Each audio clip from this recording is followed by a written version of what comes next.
Hello and welcome back to the Villa podcast. It's just me going solo today, but I think you'll forgive me for that because we're here for very good reason indeed. Moussa Diaby has joined Aston Villa. It's Unai Emery's third signing of the summer, confirmed after Yuri Tielemans and Pau Torres joined earlier on in the window.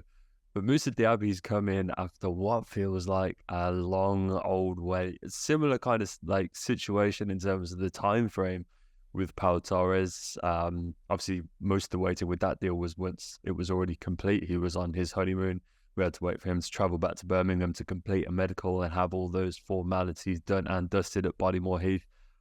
But with Moussa Diaby, it seems to have been a little bit more complicated, as it has been for many clubs once the Saudi Pro League gets involved. We're going to go over the transfer real quick in this video, looking at why Villa have signed Moussa Diaby, just how much it costs, and more importantly, where he fits in the squad, and how does he shake up compared to the players that Villa already have. So first things first, here we go. Let's have a look at the deal. Perfect. Fabrizio Romano. Diaby has always wanted Premier League football and has been tempted by Unai Emery's projects and the opportunity to play European football at Villa Park. Looks like we'll have to pay a base 50 million euro fee and a further 10 million in potential bonuses to Leverkusen for Moussa Diaby, which obviously shatters the current transfer record that Villa hold, which was actually Emi Buendia from Norwich. It wasn't Pau Torres. Buendia came in at 38 million. Torres was a few million lower at 33, despite what a lot of reports said on that subject. That Torres deal does have a chance to rise. Similar situation to the RB. There are potential bonuses included in that deal, but in terms of a flat fee, it absolutely smashes that Buendia deal. A lot of reports are pointing to a 5-year contract, and the reason why this is so big for the club is because this is now Villa's fourth target in that right wing position. We looked at Nico Williams. That's something that's been rumbling on since last summer and seemed to be shut down earlier on in the year. And then we've had quite public moves from Marco Asensio and Federico Chiesa curtailed. But this deal for Diaby is still an absolutely huge coup. And it's been a long time in the making. Villa had a 35 million euro bid plus add-ons rejected by Leverkusen. That was Villa's opening bid, according to Fabrizio Romano, which was quickly rejected by Leverkusen, understandably, when you look at the fee that we've now had to pay to get this deal over the line. But negotiations always continued because, as I said at the top, it's clear that Diaby has always been interested by this project, what's happening at Villa Park, the opportunity to play under Unai Emery and maintain European football, which is undoubtedly a huge point for him at his stage in his career, just 24 years old. He'd given that green light to Villa by that point, and then a fee was agreed at an initial 43 million euros plus add-ons. And that's where it gets a little bit more complicated because in come Al Nassr, one of the 4 Saudi Arabian clubs owned by the Saudi Public Investment Fund, along with Al Ittihad, Al Hilal, and Al Ali. The squad includes, namely, the head of the squad, Cristiano Ronaldo, but in recent days they've also picked up Marcelo Brozovic from Inter Milan, Sekou Fofana from Lens, and soon Alex Telles. And it became clear that this move for Diaby was shifting towards Villa when reports broke out that Al Nassr were looking at signing Sadio Mane from Bayern Munich. And now these Saudi clubs, they have the money and they can inflate these squads to whatever they look like. But as soon as it became clear that they were looking at Mane with the front line that have already got containing the likes of Cristiano Ronaldo, it became pretty unlikely that they were going to get Diaby as well. And as soon as that became the case, it looked like Al Nassr was starting to shop elsewhere. And so since then, the player undoubtedly has done a little bit of toing and froing. There's been talks of an absolutely huge offer coming in from Al Nassr for Diaby, which is probably what caused a few days of umming and ahhing and choosing between the two. Looks like his current wage has it online on FBref at around £40,000 a week.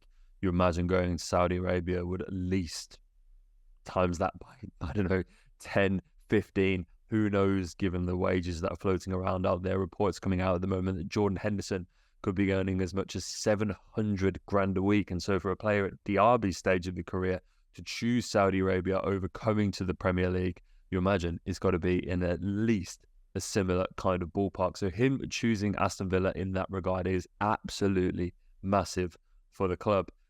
So with all of that done, all of the talk of the Saudi Pro League out of the question, let's have a look at the player, shall we? A 24-year-old French right winger, formerly of the Paris Saint-Germain first team and academy. He's represented France at under 18, under 19, under 20 and under 21 level, and now has 10 caps for his country in the senior setup.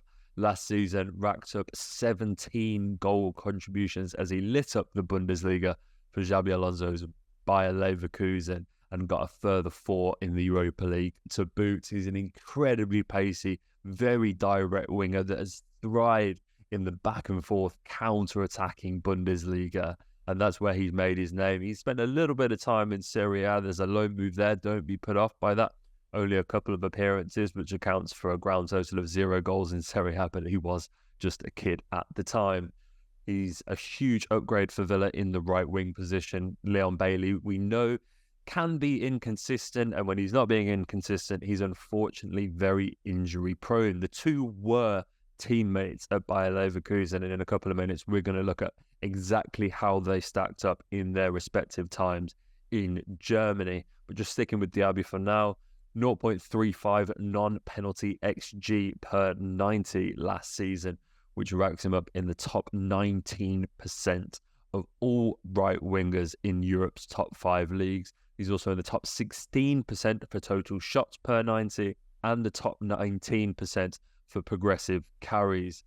He's this sort of direct nature that he has culminated in a pretty incredible 3.67 shot creating actions per 90 last season, which is absolutely off the scale. You can see, and understandably, and this is something that I raised on the podcast in previous episodes, I am a little bit concerned given the teething problems that we've seen someone like Leon Bailey have when he's arrived in the Premier League. We know that Erling Haaland aside, sometimes the Bundesliga to the Premier League can be a very tricky step up for players. But I think it's important to mention that it seems Moussa Diaby is coming in at a higher level currently than what Leon Bailey did when he joined amidst Jack Grealish's departure from Manchester City. So let's have a look at how their time at Bayer Leverkusen stacks up. And what's great in terms of this comparison is that they've actually played a very similar amount of games in both the Bundesliga and in the Europa League. And obviously now that's a very important context for Villa, given that hopefully a playoff pending, Villa will be in that competition or in the Conference League next season. And so let's have a look at how they stacked up in the Bundesliga. Diaby played slightly more games than Leon Bailey, 125 to Leon's 119. So that is to be considered. Diaby's played 6 more games in the league that Bailey has, but given we're looking at a sample size of way more than 100 games, I think the numbers are pretty comparable. Moussa Diaby, 31 goals to Leon Bailey's 28. So not a huge difference there, but it's where the assists really start to separate the players. Diaby has 38 in the league in his time in Germany, whereas Leon got 21 before he came to Villa Park. So you've got a 17 assist difference there between the two players in the time in Germany. And then if we have a look at the Europa League, again, thankfully, very similar amount of games played. Moussa Diaby, 28 games for Leverkusen in that competition compared to Leon's 27. Diaby, 12 goals to Leon's 10. And then again, a significant number of assists given that smaller sample size, 8 to Leon's 5. I think the two players they have similarities, but it just feels like Diaby is, and I hate to say it because I'm a big fan of Leon Bailey and I believe that there's still a lot of potential him, certainly at Villa Park.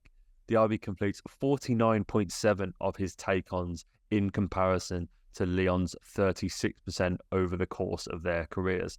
And so that's what we'll be getting from Leon Bailey. He's a player that's very direct, can approach players, take them on. That's very much in his game. There's some stats which I think will cause maybe a few alarm bells amongst people. You know, you look at his pass completion rate, certainly for Moussa Diaby, not quite as strong as you'd like, but as I said, you're playing in a very frantic, very hectic, transitional league where pass completion rates perhaps are going to show a true reflection of a player's ability. Lyon's doesn't actually shine in that regard either. Leon Bailey's comes in at around 60%, Diaby just a little bit higher. And so it's interesting because it's very easy to love what you can see from the Frenchman at Leverkusen, but as is the case with the Torres and Tielemans deals, there are slight caveats, whereas Tielemans is the amount of games that he's played in the career. Pau Torres might be that he's a left-footed centre-back, where Tyrone Mings also is. We have that player who's also made the transition from Leverkusen to the Premier League and has, so far, injuries play a big part in that in Lyon's defence, but he has struggled with it, I think it's fair to say, and he's not quite hit the heights that we'd expected. And now you can hope for a few things here. It's a very different setup to what Leon Bailey arrived in. Dean Smith was still the manager when we signed Leon Bailey, so you think of all the tumultuous periods that Leon's had to endure in his time at Villa Park. You hope that Diaby, it's smooth on sailing from here on in, and Villa can continue on the upward trajectory that we've seen them on since Unai Emery came in, and that we've learned from that sort of transfer as well that we had Leon Bailey come through. We've seen where he had difficulties, where he struggled, where he needed to improve, where he found success. That's just as important as where he found some struggles, and how we can help mould Diaby into more of a success for the club. At the very least, it's a huge, huge option at right wing for the Villa, and it injects some much needed pace into the Villa team, which if you take out Ollie Watkins is lacking in bucket loads. And so I don't think Villa are done yet. That's 3 signings through the door. I think there's still more to come. It'd be really interesting to see how this all stacks up. I'll be back in a few days' time to go through this in a bit more detail once the dust has settled, once we know a little bit more about the deal, and perhaps where we can expect Diaby to fit in, whether he's going to be joining the players out in the States. There's a whole bunch of questions right now, so I'll be back in a few days' time to discuss those for you. But as always, this is your on-the-minute reaction to the transfer. And if you've enjoyed it, hit a like, hit that subscribe button, and drop a comment down below on how you feel about this deal. Are you excited? Are you a little bit nervous? I think it's understandable to feel both of those things. But this is a huge coup for the Villa, no matter which way you look at it. To beat out the Saudi Pro League, you only have to look at the size of the clubs in Europe that have struggled to do that this season, particularly those clubs backed by the Public Investment Fund. Villa have done that, and from what it seems, might be one of the first to do so. So in that regard, it is absolutely massive. But let me know, nonetheless, what you think about it all. There's also a link tree in the description, which we'd love for you to check out. There's a TikTok, an Instagram, load of other social stuff on there where you can get some exclusive clips of the Villa Filler podcast straight to your mobile. Guys, thank you very much for watching. I'll see you in a couple of days, and up the Villa.